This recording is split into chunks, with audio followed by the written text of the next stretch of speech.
కూటమి ప్రభుత్వం అయితే పాలన చాలా బాగుందండి. జనాలు కూడా చాలా హర్షం వ్యక్తం చేస్తున్నారు.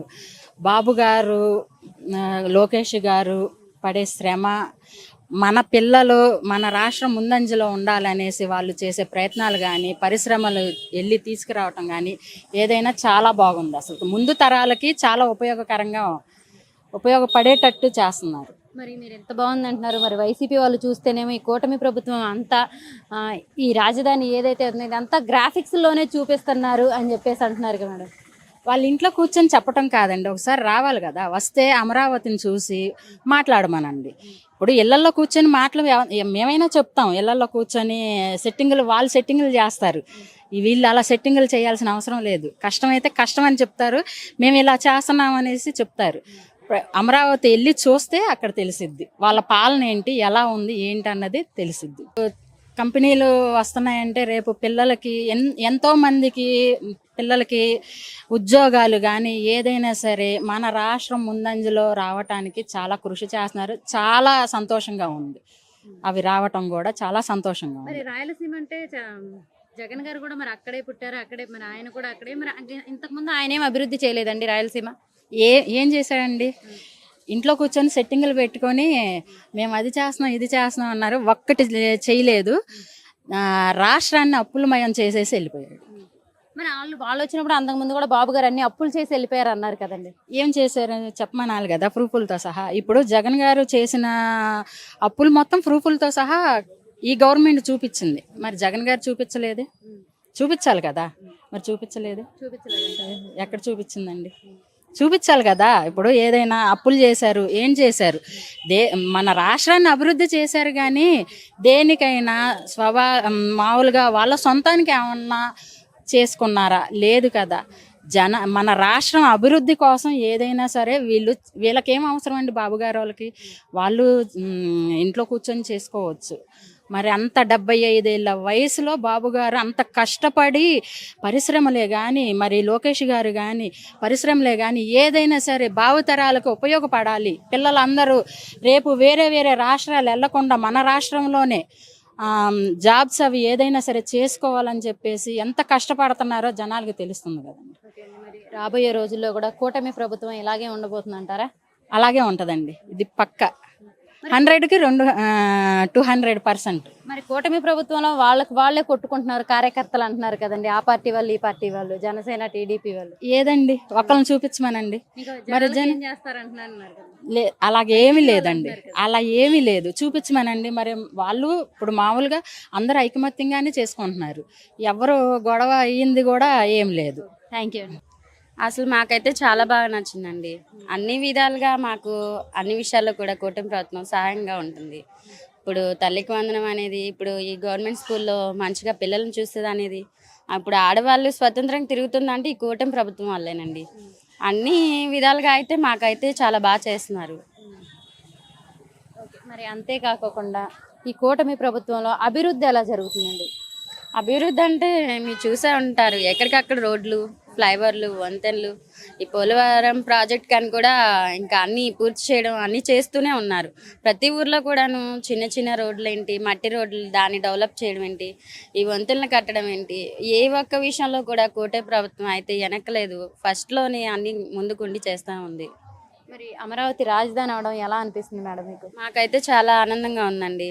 ఈ జగన్ అంటే మూడు రాజధానులు అని కన్ఫ్యూజన్ చేశాడు కానీ మాకు అమరావతి రాజధాని అనేది చాలా హ్యాపీగా ఉంది. ఫ్యూచర్లో మా పిల్లలకి వచ్చేసరికి ఇక్కడే జాబ్లు, ఇక్కడే అన్ని ఉపయోగకరంగా అయితే ఈ రాజధాని పెట్టడం వల్ల మాకు చాలా ఆనందంగా ఉంది. మరి ఈ రాజధాని పనులు జరగడం మొత్తం గ్రాఫిక్స్ అంటున్నారు, దానికి ఏమంటారు మీరు? మనం కళ్ళు తెరుచుకొని వెళ్ళి చూడాలండి. ఏముంది, ప్రచారం ఎన్నైనా చేస్తారు. ప్రభుత్వం చేసే పనులు వాళ్ళకి నచ్చగా ఇప్పుడు ఏం చేయాలో తెలియక ఏదో ఒక బురద చల్లాలిగా. మొన్నటి దాకేమో కల్తీ నెయ్యి అది ఇది అని పట్టుకొని అలాడారు. ఇప్పుడు అది కూడా సరిగ్గా ఇది లేదు అది లేదని మా బాబు గారిని మా కూటమి ప్రభుత్వమనే అన్నారు. అయ్యాన్ని మానేసి ఇప్పుడు ఎక్కడో అది కాదు, విజయ దళపతి గెలవడం కూడా నా వల్ల అని జగన్ డప్పు కొట్టుకోట్లా. ఇవి కూడా అంతేనండి. ప్రతిదీ ఏది దొరికిద్దా, ఏది మాట్లాడదామా అని జగన్ ఎదురు చూస్తూ ఉంటున్నాడు. అంత మించి ఏం లేదు. మా కూటమి ప్రభుత్వం పరిపాలన అయితే నెంబర్ 1గా ఉంది. కూటమి ప్రభుత్వం వచ్చాక చాలా బాగుందమ్మా. అసలు ప్రజలందరూ ఆనందంగా ఉన్నారు. చాలా సంతోషంగా కూడా ఉన్నారు. ప్రతి ఒక్కళ్ళకి ఆనందం జరుగుతుంది. ఎందుకంటే ఆ ఆనందం అంటేవో ప్రజలందరూ అన్నా క్యాంటీన్ తీసేసి అన్నా క్యాంటీన్ పెట్టారు. ఏంటి ఈ పూట ప్రజా దర్బారీ అని పెట్టి ప్రతి ఒక్కళ్ళకి ఇళ్ళు కావాలన్న వాళ్ళకి ఇళ్ళు, మిషన్లు కావాలన్న మిషన్లు, బండులు కావాలంటే నెట్టుడు బళ్ళు, కూరగాయల వాళ్ళకి ప్రతి వాళ్ళకి పేద మిట్ర అందరికీ ప్రతి ఒక్కళ్ళకి ఏది కావాలంటే చేస్తున్నారు. ఏంటి ఎవరు చంద్రబాబు నాయుడు గారు, కూటమి ప్రభుత్వం ఆ రకంగా చేస్తామంటే అందరూ సంతోషంగా ఉంటారు కదా ప్రజలందరూ. మనం ఏం చేసాం గత 5 ఏళ్ళు? మనం ఏం చేసాం? ఒక రోడ్డు వేసామా, అన్నా క్యాంటీన్ తీసి సచివాలయంగా మార్చావు. ఈరోజు రాజధాని అయితే అసలు చెప్పక్కల. రాజధాని ఆడవాళ్ళని ఎంత బాధ పెట్టేవో ఈ రోజుకి వాళ్ళందరూ తెగ బాధపడిపోతున్నారు. నువ్వు చేసిన పనులు అలాంటి. ఒక నిమిషం, రాజధాని అంటున్నారు. ఆ రాజధాని కూడా ఆయన కులం వాళ్ళు ఉన్నారు కాబట్టి అక్కడ రాజధాని కడుతున్నారు అని చెప్పేసి కూడా వైసీపీ వాళ్ళు అంటున్నారు కదండి. అసలు వాళ్ళ కులము వీళ్ళ కులము అని ఆయనకి చంద్రబాబు నాయుడు గారికి అసలు లేదు. ఎవరైనా బాగుంటాం, ప్రజలు బాగోవటం కావాలని ఆయన కోరుకుంటున్నారు. ఆయనకి 75 ఏళ్ళు వచ్చాక ఆయన వయసుకి ఏం కావాలి? ప్రజలు బాగోవటం కావాలి. ఈ రకంగా ప్రజలను అందరు నాశనం చేసేసావు, నువ్వు ఈ రకంగా బాధ పెట్టావు అని ప్రజలందరూ ఆయన్ని గెలిపించుకున్నారు. ఈరోజు గెలిపించుకున్నందుకు వాళ్ళకి న్యాయం చేయాలని ఆయన ఎంతో ఆనందపడుతున్నారు. భువనేశ్వరమ్మ కానీ లోకేష్ బాబుని కూడా తను ఎన్నో తిట్టారు. వాళ్ళ పార్టీ మనుషులు కూడా తన్ని తిట్టినా కూడా వాళ్ళు పట్టించుకోకుండా వాళ్ళు చేసే పని వాళ్ళు చేసుకుంటూ వెళ్తున్నారు. ఈరోజు పెట్టుబడులు కావాలంటే ఎన్ని పెట్టుబడులు తెస్తున్నారు. నరేంద్ర మోడీ గారు వాళ్ళందరూ కలిసి జనసేన, ఆయన పవన్ కళ్యాణ్ గారు అందరూ కలిసి ఏం చేయాలని నిర్ణయించుకుని అందరూ చక్కగా చేస్తున్నారు. అదేమంటే వాళ్ళని నువ్వు ఏం చేస్తున్నారు ఏంటి అది ఇదని నువ్వేదో ఒకటి బుర్ర చల్లుతావు. అంటే బాగుంటావు నువ్వు కూడా చూడలేక. ప్రజలు బాగుండేది ప్రజలకు తెలుసుగా, నువ్వు చెప్పక్కర్ల. నువ్వు చెప్తే నమ్మరు ఎవరు. నేనే పీకుతాను అంటున్నావు. పీకు ముందు వచ్చినప్పుడు నువ్వు ఒకసారే వస్తానని అందరికి నెత్తిన చేతులు పెట్టావు, ముద్దులు పెట్టావు, నేనేదో బాగా చేస్తానన్నావు. ఎవరికేం చేసావు అని రోడ్లు కూడా గుంటలు ఆయన చంద్రబాబు నాయుడు గారు వచ్చి చేయటము ఇలాగా ఇదవుతున్నారు. ఆ రోజు గర్భిణీ స్త్రీలు ఎంతమంది బాధపడ్డారు, ఎంతమంది నష్టపోయారు. అలాంటి ప్రభుత్వం, మంచి ప్రభుత్వాన్ని ఎన్నుకున్నారు కాబట్టి చాలా బాగా చేస్తున్నారు చంద్రబాబు నాయుడు గారు. మరి అంతేకాకుండా రాయలసీమకి అనేక కంపెనీలు రావడం జరిగిందండి. మరి గతంలో ఏం జరిగింది రాయలసీమకి? రాయలసీమ గతంలో జగన్మోహన్ రెడ్డిదేగా రాయలసీమ అనేది. తను ఊరని తనకేమన్నా చేశాడా? ఎవ్వరికి ఏం చేయలేదు కదా. ఈరోజు రాయలసీమకు కూడా రత్నాలాగా చేస్తున్నారు ఆయన. అది కదా కావాల్సింది. ఆ రాయలసీమ ఆ రోజు రాయలసీమలోకి రావటానికే కుదరదు, నేనేదో బాగా చేశాను అన్నావు. ఏం చేసింది? ఒక అభివృద్ధి లేదుగా. ఈరోజు ఎంత బాగా చేస్తున్నారో చంద్రబాబు నాయుడు గారు ప్రజలకు తెలుసు. నువ్వు చెప్పగానే నువ్వు అవ్వదు. మరి చంద్రబాబు నాయుడు గారు ఇన్ని చేస్తున్నప్పటికీ ఆయన ఏం చేసినా సరే అది గ్రాఫిక్స్లోనే ఉంటుంది. గతంలో కూడా గ్రాఫిక్సే ఉంది, ఇప్పుడు కూడా గ్రాఫిక్స్లోనే చేస్తారు. అక్కడ పనులు ఏమీ జరగట్లేదని చెప్పేసి కూడా వైసీపీ వాళ్ళు అంటున్నారు. గ్రాఫిక్స్ అంటేనే బాబు గారు అంటేనే గ్రాఫిక్స్ అనే విధంగా వాళ్ళు మాట్లాడుతున్నారు. దానికే ఉంటారు. అస్సలు బాబు గారు మోసం చేస్తున్నారని నువ్వు అనాల్సిందే కానీ ప్రజలు అనరు. ఇప్పుడు ప్రజలే కదా ఏది చెప్పాల్సిన. నువ్వు ఆయన బాబు గారు కదా చెప్పాల్సింది. ప్రజలు చెప్పాలి బాగుందా బాగోలేదని. అసలు నువ్వు వచ్చి ఏం చేసావు? నువ్వు ఒక ఉద్యోగం ఇచ్చావా? అసలు మున్సిపాలిటీ ఉద్యోగాలు ఇచ్చింది ఎవరు? డ్వాక్రా పెట్టింది ఎవరు? ఈరోజు బస్సు కండక్టర్గా చేసింది ఎవరు? మహిళలు కదా. మహిళలకు భద్రత ఇచ్చింది చంద్రబాబు నాయుడు గారు. నువ్వు మహిళలు, మా అక్కలు, మా చెల్లెళ్ళు అంటే ఇంట్లో మీ అమ్మని చెల్లెళ్ళనే నువ్వు చూడలే. ఆ రోజు ఎంత బాగా చేశారు నీకోసం. అమ్మ ఆ తల్లిని ఎవరినన్నా బాధ పెట్టిన వాళ్ళు మనం బాగుపడతాము. కన్న తల్లిని బాగుపట్టిన వాళ్ళు చెల్లెళ్ళు కూడా ఆ రకంగా చేసావు. చిన్నాన్ని గొడ్లు పెట్టి నరికి ఆయన్ని ఇచ్చేసావు ఒక పార్టీ పదవి కోసం.